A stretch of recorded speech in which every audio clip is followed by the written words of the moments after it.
અને આ બહુ અગત્યની છે ને આના આધારે ક્વેશ્ચન પૂછાશે. જેમ કે યુપીએસસીમાં અમુક ક્વેશ્ચન કોમન છે. તમે યુપીએસસી એક્ઝામની તૈયારી કેમ કરો છો? તો એમાં આ બધું આવશે. બીજું, તમારે કઈ સર્વિસ જોઈએ છે? કારણ કે તમે તમારી આઈએએસને ફર્સ્ટ પ્રેફરન્સ આપી હશે, આઈપીએસને સેકન્ડ આપી હશે, અને ઘણાએ આઈપીએસને ફર્સ્ટ આપી હશે, આઈએએસને સેકન્ડ આપી હશે, પછી આઈએફએસ હશે, પછી આઈએએસ હશે, બરાબર, અને અન્ય બધી સર્વિસીસ હશે.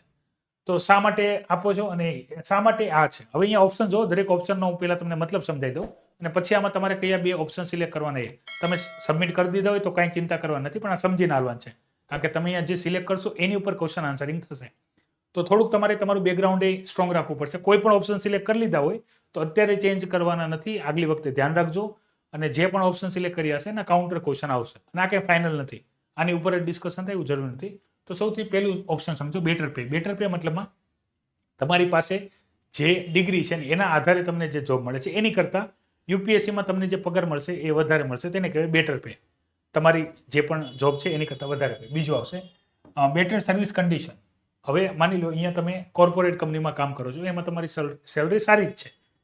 મતલબ જેટલી તમને એક બ્યુરોક્રેટ્સ તરીકે, અધિકારી તરીકે જે સેલરી મળશે એટલી જ સેલરી તમને કોર્પોરેટમાં મળે છે, અથવા એનાથી વધારે મળે છે. તો તમે શા માટે સિવિલ સર્વિસીસ માટે તૈયારી કરો છો? તો એનું કારણ આવશે જે કન્ડિશન.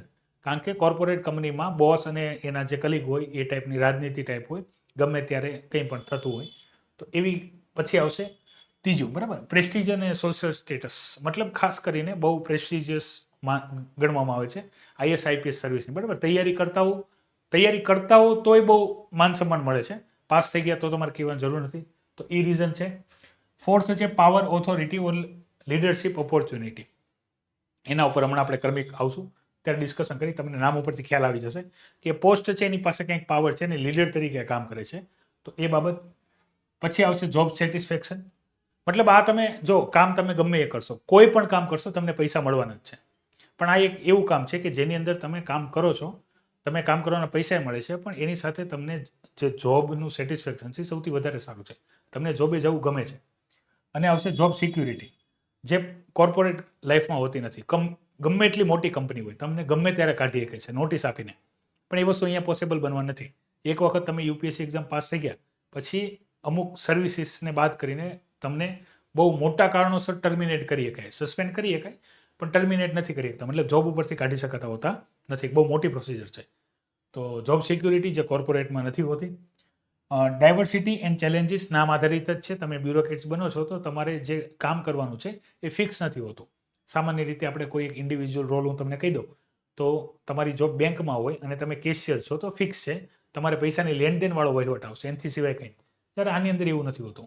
તમારી ડાયવર્સિફાઈડ જોબ પ્રોફાઇલ છે. એક સિમ્પલ ફ્રેમમાં તમારે કામ કરવાનું હોતું નથી. Public service and utility to society. તમારે અહીંયા બે રીઝન સિલેક્ટ કરવાનું છે. એમાં પહેલું રીઝન તમે આ સિલેક્ટ કરી શકો છો. કેમ?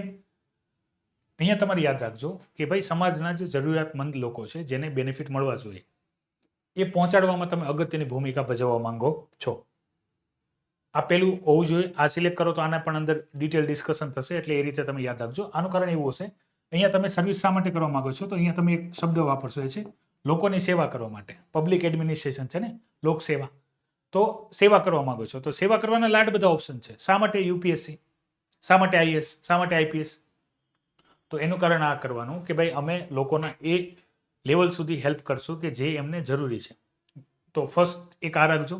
આની ઉપર તમે જો કમેન્ટ કરશો તો એક ડિટેલ ડિસ્કશન આપણે કરી લેશું, જેની અંદર બધા ઓપ્શન બહુ ડિટેલમાં ડિસ્કશન કરશું. અત્યારે માહિતી લાંબી થઈ જશે. તો પહેલાં એક આને રાખો. બીજામાં તમે બે રાખી શકો છો. એ બંને ઓપ્શન આ છે, આમાંથી જે રાખવો હોય તે રાખી શકો છો.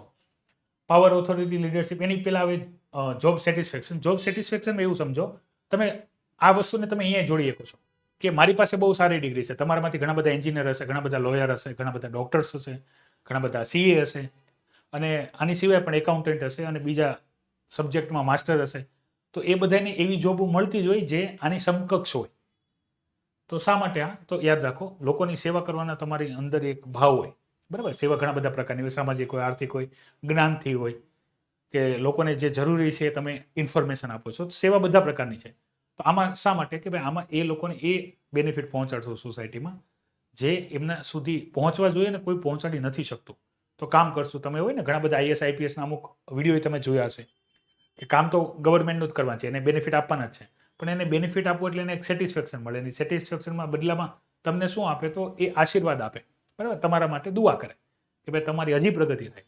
તો એ વસ્તુ અહીંયા છે. બીજું, ખાલી દેશ જે પોલિટિશિયન હોય એનાથી નથી ચાલો, બ્યુરોક્રેટ્સથી ચાલે. કારણ કે ઘણી વખત પોલિટિશિયનને કંઈ આઈડિયા ન હોય, તો બ્યુરોક્રેટ્સ એને આઈડિયા આપતા હોય છે પોલિસી મેકિંગમાં બધું.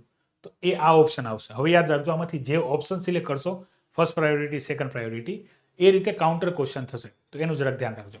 આ મેં તમને ઓપ્શન સમજાવી દીધા.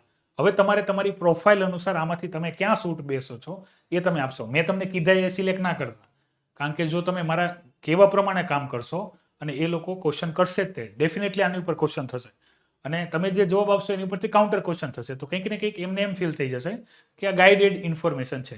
કારણ કે અમુક જવાબ કેવા હોય ઇન્ટરવ્યુમાં, તમારી અંદરથી આવતા હોય, અને અમુક જવાબ તમે મેન્યુઅલી આપતા હો. હાલાકી મેન્યુઅલી આપવાના જ હોય છે ડિપ્લોમેટિક આન્સર, જેમ કે બધાની સૌથી વધારે ઈચ્છા આ જ હોય છે, પણ એ વસ્તુ હાઇલાઇટ થવી પડે નહીં.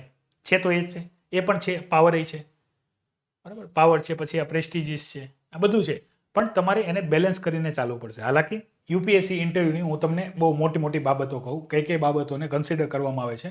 તો એમાં એક વસ્તુ જે છે સૌથી વધારે અગત્યની, એ વ્યક્તિ આશાવાદી હોવો પડે. એ જો 1% ચાન્સ હોય સક્સેસના, તો 1% ચાન્સને પણ સક્સેસમાં કન્વર્ટ કરીએ કે એવો હોવો જોઈએ, હોનેસ્ટ હોવો જોઈએ, એક લીડર ક્વોલિટીમાં હોવી પડે.